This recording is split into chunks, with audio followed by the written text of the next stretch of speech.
ओरहान खलील को कहता है, खलील, फौरन बुरसा की मरकज़ को पैगाम भेजो, कहो कि सुरंग जल्द खोदें। खलील कहता है, जैसा आपका हुक्म सरदार। ओरहान कहता है, दुश्मन की चालों को बुरसा की फतह के लिए अपना हथियार बनाएंगे। हम पर खेले गए तमाम खेल हमें बुरसा की फसीलों के अंदर ले जाएंगे, लेकिन पहले हमें शहंशाह को हेक्टर के जब्र से बचाना होगा। हम शहजादी को गिरफ्तार करने के लिए जा रहे हैं। बोरान कहता है, और घोड़ों को तैयार करो। ओरहान कहता है, चलो और सवार हो जाते हैं। फ्लादियोस शहंशाह के पास जाता है। शहंशाह कहता है, खुदा के लिए फ्लादियोस, तुम कहाँ थे जब हम इस मुसीबत में उलझे हुए थे? फ्लादियोस कहता है, मैं सरहदों पर मौजूद अपने शहरों और किलों का दौरा कर रहा था इज्जत माब। शहंशाह कहता है, किस मकसद के लिए? फ्लादियोस शहंशाह के गिलास की तरफ देखता है। शहंशाह की आवाज़ आती है, मैंने पूछा था किस मकसद के लिए? फ्लादियोस कहता है, मैं सारोस को ढूंढ रहा था। शहंशाह कहता है, क्यों? फिर कहता है, मैंने तुमसे सवाल किया। फ्लादियोस कहता है, मैंने सुना था वो बुरसा के मुहासरे से फरार हो गया था। शहंशाह कहता है, तुमने उसे बहुत दूर तक तलाश किया होगा। फ्लादियोस शहंशाह के जाम में जहर उंडेल देता है। शहंशाह कहता है, सारोज अजनीक में है। फ्लादियोस कहता है, अजनीक में? शहंशाह कहता है, हाँ, अजनीक में। फ्लादियोस पीछे हट जाता है। शहंशाह गिलास उठाकर पी लेता है। शहंशाह चख कर फेंक देता है। ये क्या है? इसका जायका तो जहर जैसा। फ्लादियोस कहता है, इज़्ज़त माब, मुझे माफ़ कीजिएगा, मगर मुझे ये करना पड़ा। हथेली को दिखाता है। शहंशाह गिरेबान पकड़कर कहता है, मगर क्यों? फ्लादियोस, क्यों? क्योंकि आपकी मौत एक बड़े मकसद की तकमील करेगी इज़्ज़त माब। शहंशाह कहता है, बदबख्त, तुमने मुझसे गद्दारी की। हेक्टर तालियां बजाता अंदर दाखिल होकर कहता है, शर्रे के उबूर करेगी, हम ओरहान को नीस तो नाबूद कर देंगे, मगर इससे पहले हमें उसे कमज़ोर करना होगा। अचानक हमलों से हम उसके कबाइल और शहरों को नुकसान पहुंचाएंगे। मेरे हुक्म का इंतज़ार करो फ्लादियोस, तुम्हारे ज़िम्मे भी एक जिम्मेदारी होगी। और चला जाता है। उसके जाने के बाद शहंशाह फ्लादियोस को गुस्से से देखता है। स्पोर्चा का काफिला जा रहा होता है। पहाड़ों के दरमियान अचानक माबद के शहसवार हमला करते हैं। एक तीर घोड़सवार को लगता है और वो कहते हैं, हमला। शहजादी चीख कर कहती है, सूरमा। माबद के शहसवार एक तीर बग्घी के अंदर आ लगता है। दफीना कहती है, खुदा हमें महफूज रखे। शहजादी तीर तोड़कर कहती है, मैं इनके सामने कभी नहीं झुकूंगी। इसके बाद वो हमला करने के लिए आगे आ जाते हैं। शहजादी तलवार निकाल लेती है और बग्घी के अंदर से वार करके एक को मार देती है। शहजादी बाहर निकलकर मुकाबला करती है, एक और शहसवार को मारती है। शहजादी आगे बढ़कर मजीद एक को मार डालती है और दफीनी बाहर निकलती है। दफीनी शहजादी पर हमला करने के लिए खंजर निकालती है। शहसवार आगे आकर कहता है, तुम्हारा अंजाम आ गया शहजादी। शहजादी कहती है, मैं ना तुम्हारे सामने झुकूंगी और ना ही उस ताकत के सामने जो तुम्हारे पीछे है, चाहे मुझे मरना ही ना पड़े। शहसवार और पीछे से दफीनी हमला करते हैं।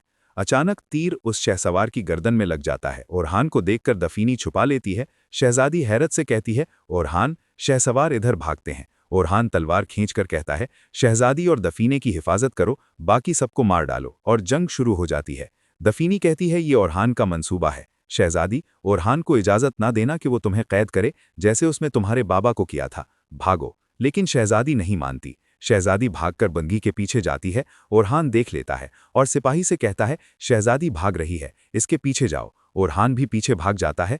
पीछे जंग जारी है और एक एक करके सारे शहसवार मार दिए जाते हैं। अब्दुल रहमान दफीनी को देखकर कहता है, पीछे मुड़ो। अब्दुल रहमान पीछे भागता वो कहता है, दफीने। वो उसका पीछा करता है। रह जाने वालों को खलील वासिल जहन्नुम कर रहा है। इधर स्पोर्चा भागकर जा रही होती है। ओरहान पीछे होता है। वो भागकर जंगल में चली जाती है। उसकी चादर गिर जाती है। वो एक जगह खड़ी हो जाती है, फिर भाग जाती है। ओरहान उसका दुपट्टा देख लेता है। वहां खड़ा कर कुछ सोचता है। शहजादी का दुपट्टा पकड़ कहता है, तुम मौत की तरफ भाग रही हो शहजादी। इधर दफीनी भागकर जा रही है। दफीनी शहसवार से कमान लेकर कहती है, अपना कमान मुझे दे दो। और स्पोर्चा इस तरफ गई है। आहिस्ता से पीछे मुड़ो और उसे रोक लो। ओरहान से पहले ढूंढ लो, जल्दी करो। फिर भागती है। इधर स्पोर्चा भागकर जा रही है। दफीनी उसे देख लेती है। वो उसे देखकर कहते हैं, शहजादी, अगर तुम ये समझती हो तो कि तुम हमसे बचकर निकल सकती हो तो तुम गलत हो। वो भागते हुए शहसवारों को मार डालती है। एक शहसवार स्पोर्चा की गर्दन पकड़कर उसकी तलवार छाल देता है, लेकिन स्पोर्चा खंजर से उसकी गर्दन पर वार करके मार देती है।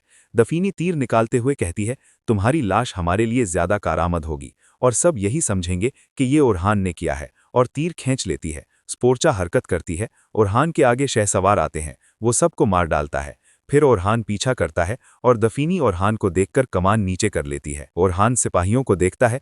पीछे से स्पोर्चा वार करती है ओरहान पलटकर तलवार स्पोर्चा की गर्दन पर रखता है। स्पोर्चा कहती है, ओरहान मुझे लगा तुम उनमें से एक हो। ओरहान तलवार हटा देता है और खंजर निकालने का इशारा करता है।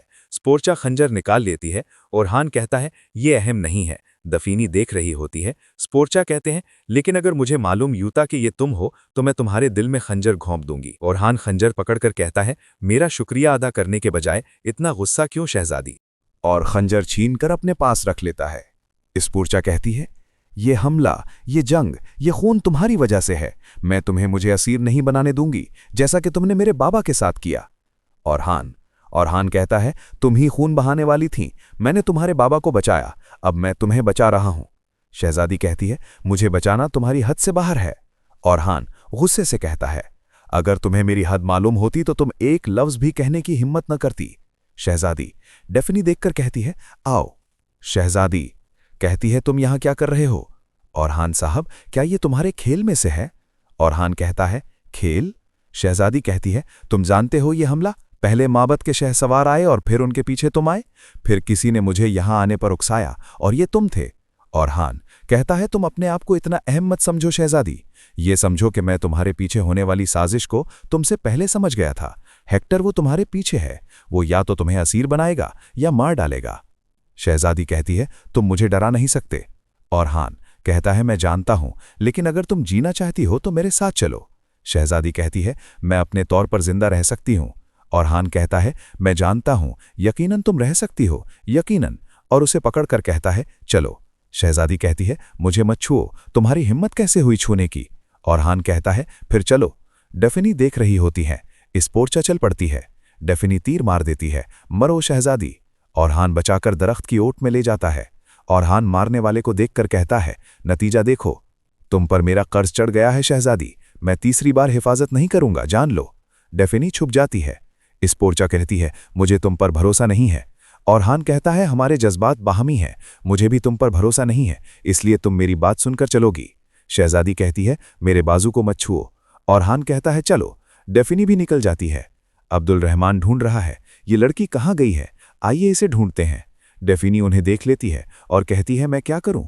वो कमान फेंक देती है और अपने आप को थप्पड़ मारकर अपने बाल भकेर देती है और कहती है, क्या कोई नहीं है मदद के लिए? अब्दुल रहमान कहता है, दफीना खातून।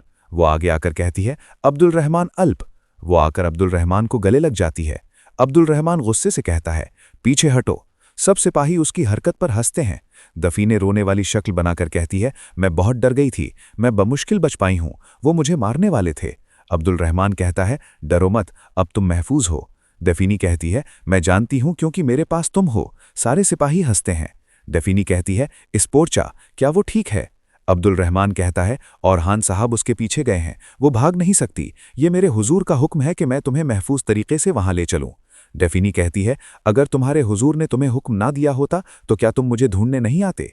सिपाही हंस रहे हैं। अब्दुल रहमान कहता है, हम हर जरूरतमंद की मदद करते हैं। डेफिनी कहती है, अगर मैं जरूरतमंद ना होती तो क्या होता? अगर मैं चाहती कि मुझे कोई ढूंढे तो क्या?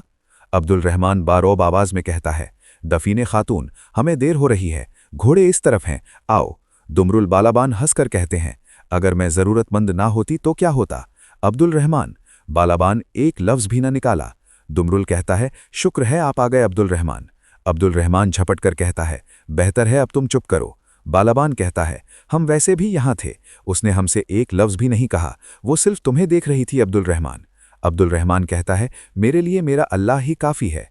दुमरुल कहता है, वल्लाह भाई, तुम कुछ भी पढ़ सकते हो, लेकिन इस खातून को तुमसे प्यार हो गया।